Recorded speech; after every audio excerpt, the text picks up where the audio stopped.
জানো তো বন্ধুরা, এই পৃথিবীতে মানুষের শখ কিন্তু নানা রকমের।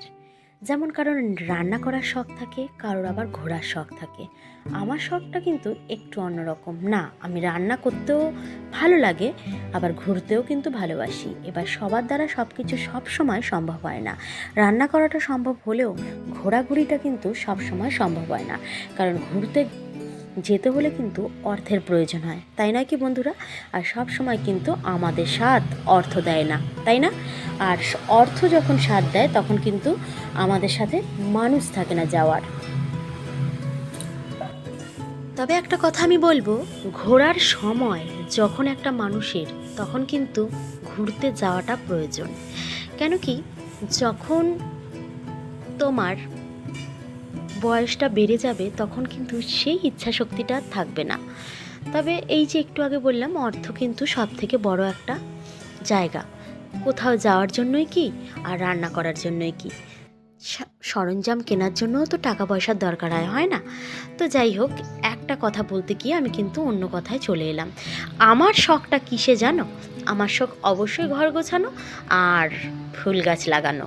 একদম, আমার যারা পুরনো বন্ধু ওরা কিন্তু জানে যে আমি ফুল গাছ লাগাতে কতটা ভালোবাসি।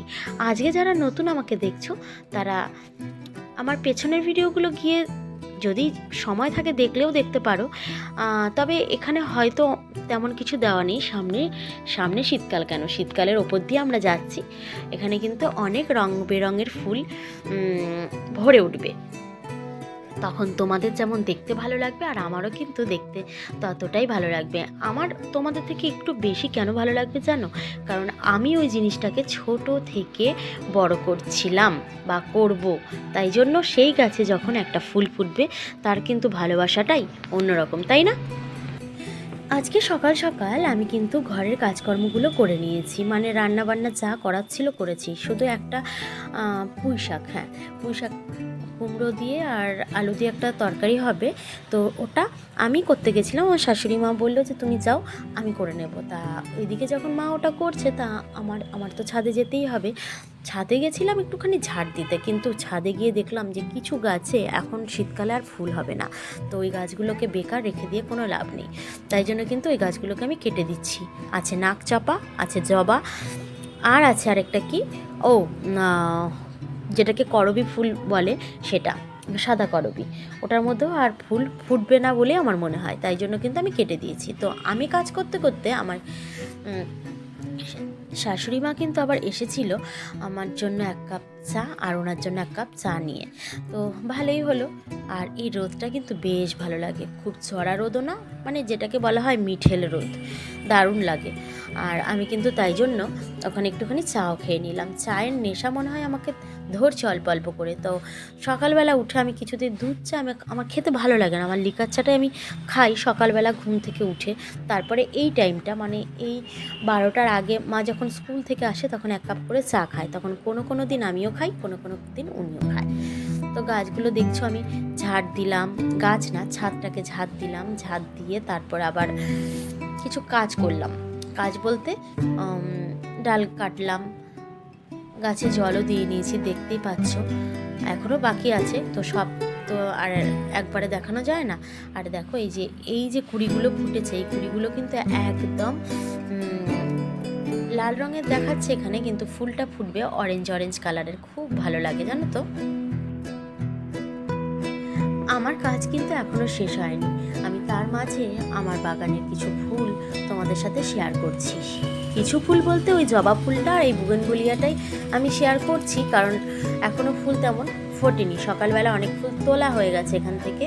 তবে একটা কথা বলি প্রসঙ্গত, আমি কিন্তু এখান থেকে বেশি ফুল তুলি না, আমি নিচ থেকে তুলি। আর একটা প্রজাপতি, একটা না 3টে প্রজাপতি এসেছে। আর আমি না এখানে যখন আসি, প্রজাপতিগুলো যখন একটা ফুলের মতো অনেকক্ষণ বসে থাকে, তখন কিন্তু আমার হাতে ফোনটা থাকে না। যদি ফোনটা যখন আমার হাতে থাকে, তখন কিন্তু প্রজাপতিরা আমাকে ধরা দেয় না। আর সেই কালকে একটা দিদি ভাইয়ের আমি ভিডিও দেখছিলাম, লুচির কথা বলছিল যে যখন ক্যামেরাটা ধরি তখন কিন্তু, দিদি না ওটা কাকিমা, তখন কিন্তু লুচিগুলো ফোলে না, আর যখন ক্যামেরা না আসে তখন কিন্তু লুচিগুলো ফলে ওঠে। মানে ওরাও আমাদের সাথে কিন্তু একটু ইয়ার্কি আড্ডা করে।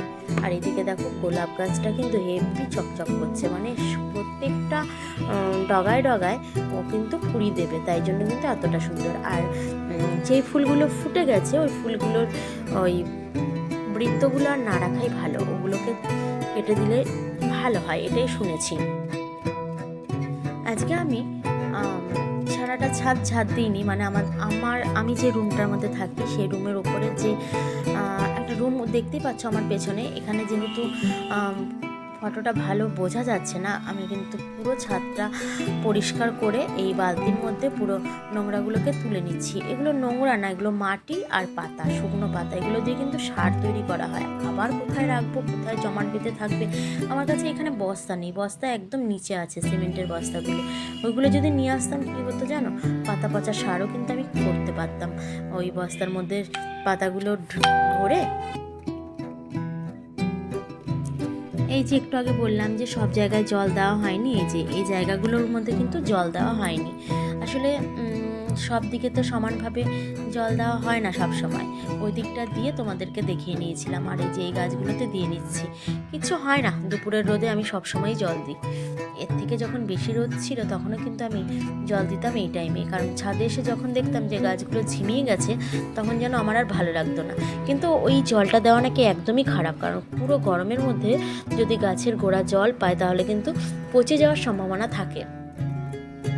তো পচে যাওয়ার কথা বললাম বলে একটা কথা মনে পড়লো, এবছর কিন্তু গোলাপ গাছ আমার 3টে পচে গেছে। এই যে কিছুদিন আগে যে বৃষ্টি হলো, কিছুদিন বলতে প্রায় 1-1.5 মাস আগের কথা, যে বৃষ্টিটা হলো সেই বৃষ্টিতে কিন্তু আমার ভালোই ক্ষতি হয়েছে। কোনো দিন কিন্তু গোলাপ গাছ এইভাবে মরে না, 3 থেকে 4টে গাছ মরে গেছে, খুবই খারাপ লাগছে। তো দেখি, গোলাপ গাছ মরে যাওয়াতে কিন্তু মনটা খারাপ হয়ে গেছে। আর একটা সাদা জবা গাছ আনার ইচ্ছা আছে, কারণ ছাদের গাছটাকে আমি তুলে দিয়েছিলাম, আর নিচে রাস্তার পাশে সাদা জবা গাছ আছে, ওটাকে আমাকে অনেকেই বলেছে তুলে ফেলতে। তো যেই গাছে ফুল ধরে না ওই গাছের গাছ আমার একদমই কাটতে ইচ্ছা করে না। তোমরা কি কেউ জানো যে সাদা জবা গাছ রাস্তার পাশে লাগালে কি কিছু হয়? আমাকে কিন্তু অনেকেই বারণ করেছে। জবা গাছের কথা বলেনি, সাদা অপরাজিতা ফুল গাছের কথা বলেছিল, কিন্তু সাদা জবা গাছ লাগালে কোনো প্রবলেম হয় কিনা সেটা কিন্তু আমার জানা নেই। ওই যে একটু আগে দেখলে ওই গাছের ডালগুলো কেটে নিচ্ছিলাম, এখন কিন্তু ওই অলকানন্দা, ওটাকে কি বেশ একটা বলে, ওই গাছের পাতা ডালগুলোকেও কিন্তু আমি কেটে দিচ্ছি, কারণ এই মুহূর্তে কিন্তু আর ফুল দেবে না ওই গাছটা। তো যে গাছে ফুল দেবে না ওর ডালগুলো যেন সামনের সিজনে আরও বেশি করে হয়, তাই জন্য কিন্তু ওগুলোকে কেটে দেওয়াই ভালো। তোমরাও কেটে দিতে পারো। আর একটা কথা বলি, ওই যে দূরের যে নারকেল গাছগুলো দেখা যাচ্ছে ওইগুলোকে পুরো সিনারির মতো লাগছে না? আমরা যখন ছোট ছিলাম নতুন বছরে কিন্তু গ্রিটিংস কার্ড দিত, তাই না আমাদের বন্ধুরা? আর এখন তো ওইসব উঠেই গেছে, তবে ওই স্মৃতিগুলো কিন্তু আমার কাছে এখনও পড়ে আছে। যদি পারি তোমাদের সাথে অবশ্যই শেয়ার করব। আর মাকে কেমন লাগছে দেখো, উনি বসেছিলেন তো অনেকক্ষণ, হাঁটতে পারছিলেন না, আর উনি জানেন না যে পেছনে আমার ক্যামেরা ওনাকে ক্যাপচার করছে। সত্যি, যখন উনি বসে থাকে, বসার পরে যখন দাঁড়ায় তখন কিন্তু এমনই হয়। আর আমি যে ব্লেডটা দিয়ে কাটছি না, ওটা কিন্তু মাই নিয়ে এসেছিল। কেন জানো তো, ওনার নখগুলো তো উনি নিজে কাটতে পারে না, কারণ নিচু হতে পারে না, তাই জন্য কিন্তু ওগুলো আমি কেটে দিয়েছি। তারপরে ব্লেডটা নিচে না নিয়ে গিয়ে আমি বলছি ব্লেড দিয়ে কেটে ফেলি এই গাছের ডালগুলো, কিন্তু ব্লেড দিয়ে কিন্তু তোমরা কেউ কাটতে যেও না, আঙুল কেটে যেতে পারে। আমি তো অনেক অভিজ্ঞ, তাই না? তাই জন্য অভিজ্ঞতা দেখানোর জন্যই কিন্তু আমি কী করেছি জানো, আমি কিন্তু কেটে নিয়েছি ওই ব্লেড দিয়ে। তবে আবারও বলছি, তোমরা কেউ ব্লেড দিয়ে কাটতে যাবে না, হাত কেটে যাবে। আচ্ছা, একটা কথা বলি, যদি তোমরা আমার এই কথাগুলো শোনো তাহলে বুঝতে পারবে আমার এখানে কিন্তু তোমরা অনেকেই নতুন নতুন বন্ধুরা এসেছো, তোমাদেরকে অনেক অনেক ভালোবাসা। আর যাদের কাছে আমি এখনও পৌঁছাতে পারিনি তাদের উদ্দেশ্যে বলি যে কমিউনিটিতে লেটার দিও, আমি ঠিক চলে যাব। আর যদি 2 দিন দেরি হয় আমাকে কিন্তু রাগ করে ছেড়ে দিয়ে চলে যেও না, আমি অবশ্যই তোমার সাথে দেখা করব আর তোমার কাছে থেকেও যাব। তাহলে চলো, আজকের ভিডিওটি কিন্তু এই পর্যন্তই, আবার দেখা হচ্ছে অন্য একটা নতুন ভিডিওর সাথে। ততক্ষণ তোমরা ভালো থেকো, সুস্থ থেকো। আর আজকের ভিডিওটা যারা বাগান প্রেমী তাদের হয়তো ভালো লাগবে, আর যারা বাগান কে ভালো না বাসে আমি জানি না, যারা বাগানকে অল্প স্বল্প ভালোবাসে তাদের কাছে নাও ভালো লাগতে পারে না। চলো আর কথা বাড়াবো না, আজকের মতো এই পর্যন্ত, আবার দেখা হচ্ছে নতুন একটা ভিডিওর সাথে। ততক্ষণ ভালো থেকো, সুস্থ থেকো, টাটা।